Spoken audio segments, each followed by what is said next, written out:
metaphysical meeting, and this young man came in. And nobody knew him. It was his first time to come to the meeting. And he said, I don't have any idea why I'm here, but I feel there's something, there's a reason for it. And then he found out what I was working on. And he was a professional astrologer, and he also had always been interested in Nostradamus. His name was John, and he wanted to be involved in what I was doing.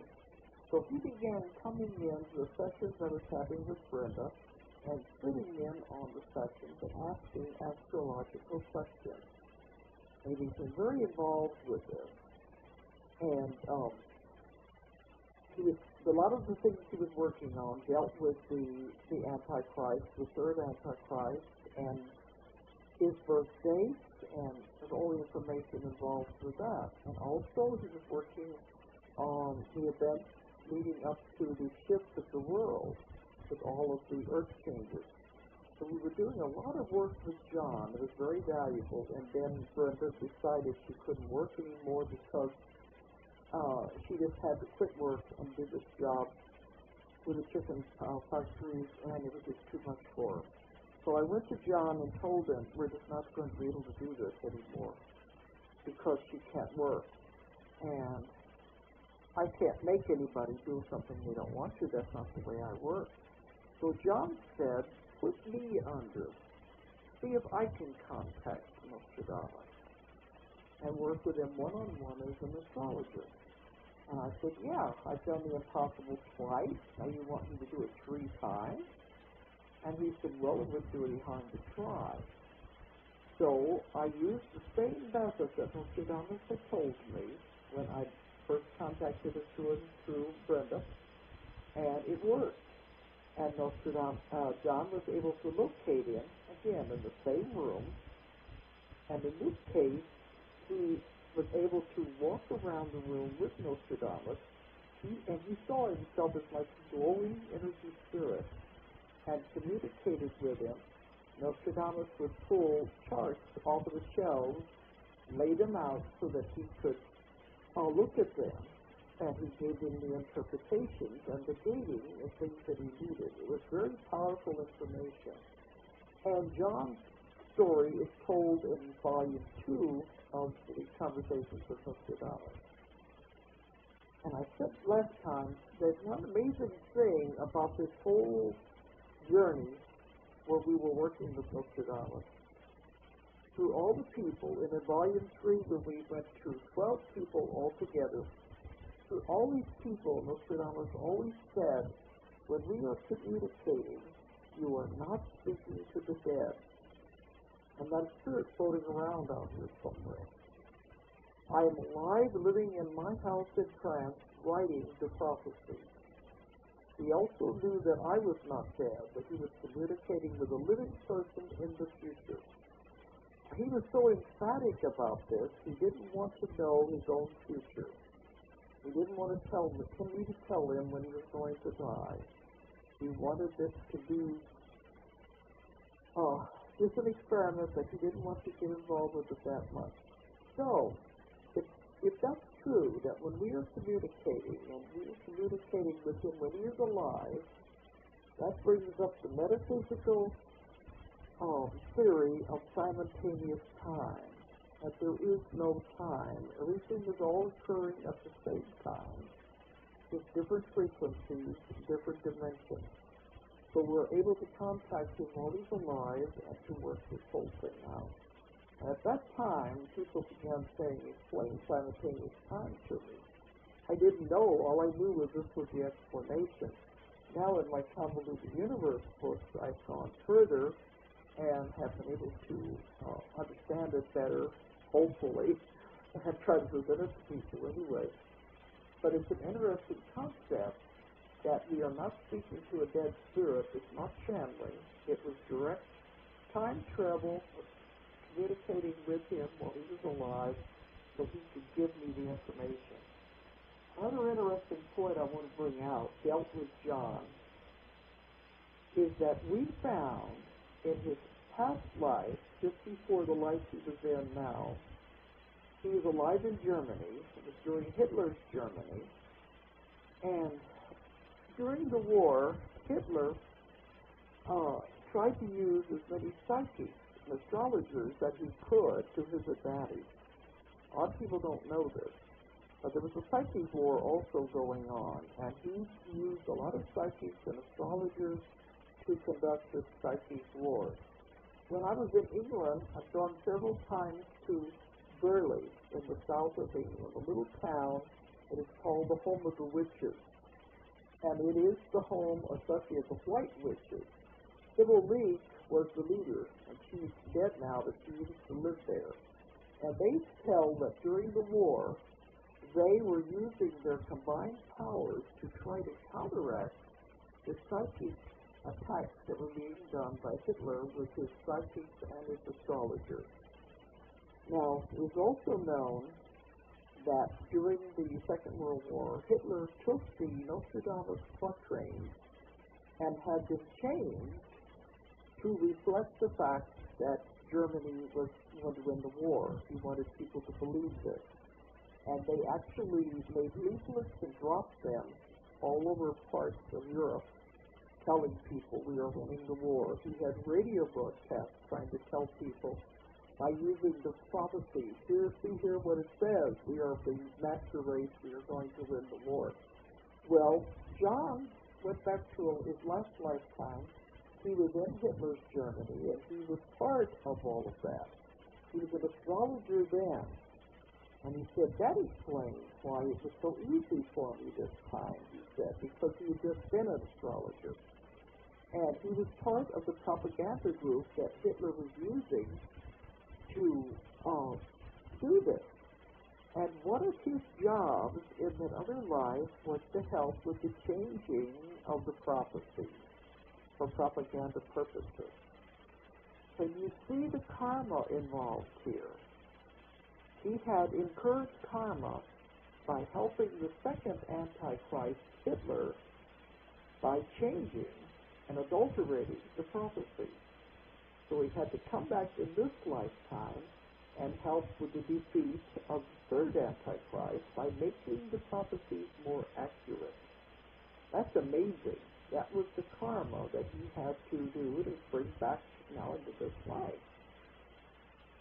And I almost didn't meet him, but they say nothing is coincidence. I was meant to meet him.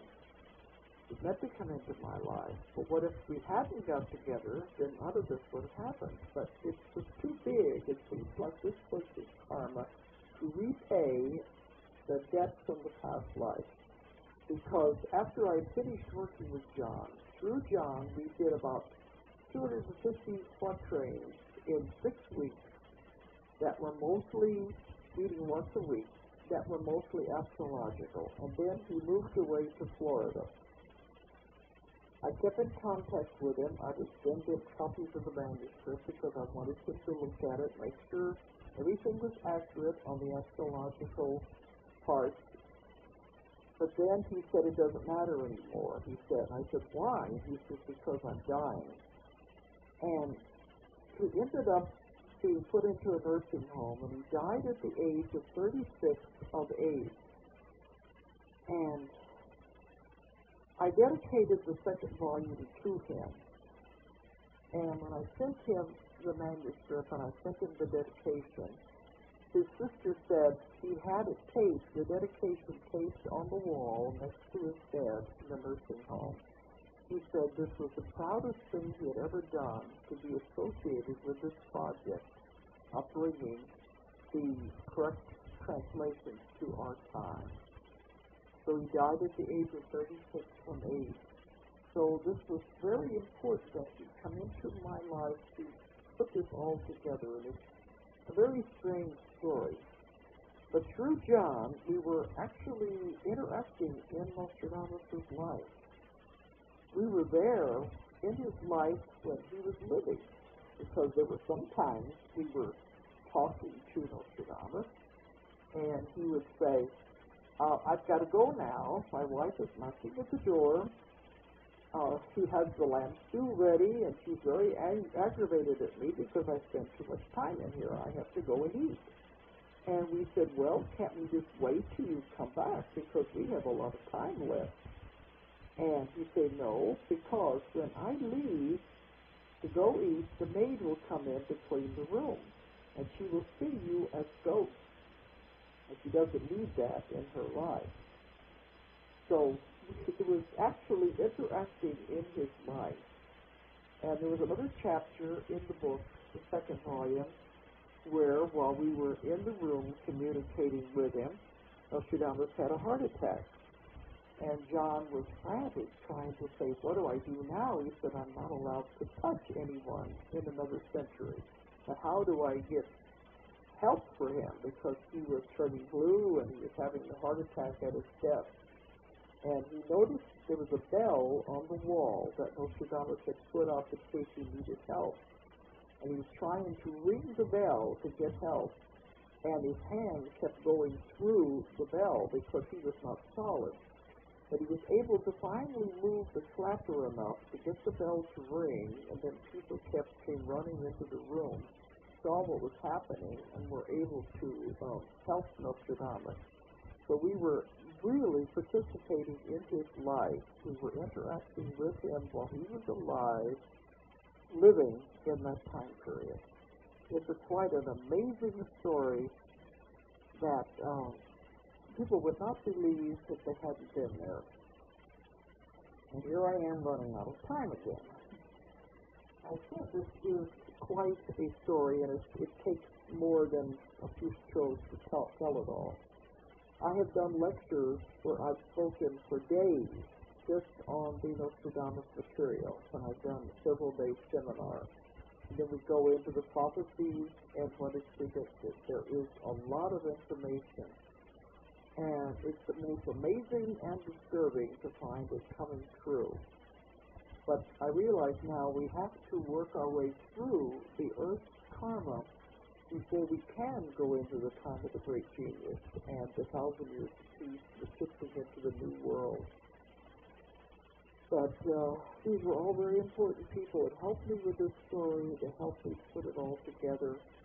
With actual time travel, going through time, and being there with him while he was alive and living and interpreting his prophecy. Okay, I'm going to have to go in a few minutes because they always want us to stop at 5 minutes till, and they'll shut me off if I go 1 minute over. I will have guests the next 2 weeks.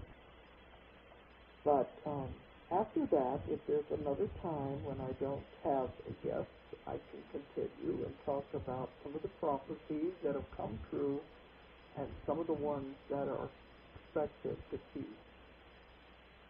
Because after John, I decided to do the work with all of the best subjects that I had, and we were able to complete the translation and interpretation of all 1,000. So we have a very good cross-section of what is expected from the world if we don't do something to stop it. That's the thing. We have to focus on peace and harmony to keep the worst of what he saw from happening. Because believe me, you don't want the worst to happen that he saw. It's just too terrible. We have to cut it down. We can't allow that to happen. We have to save the world. All right, I'm going to have to sign off now. Earlier in the show, I gave my 800 numbers, and I gave my website and also my email. So if anybody wants to check and see where I'll be speaking, it's on the schedules on my website.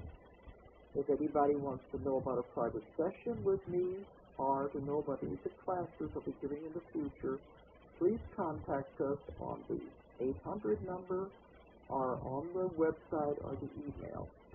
All right, so I'm signing off now, and until next week, goodbye.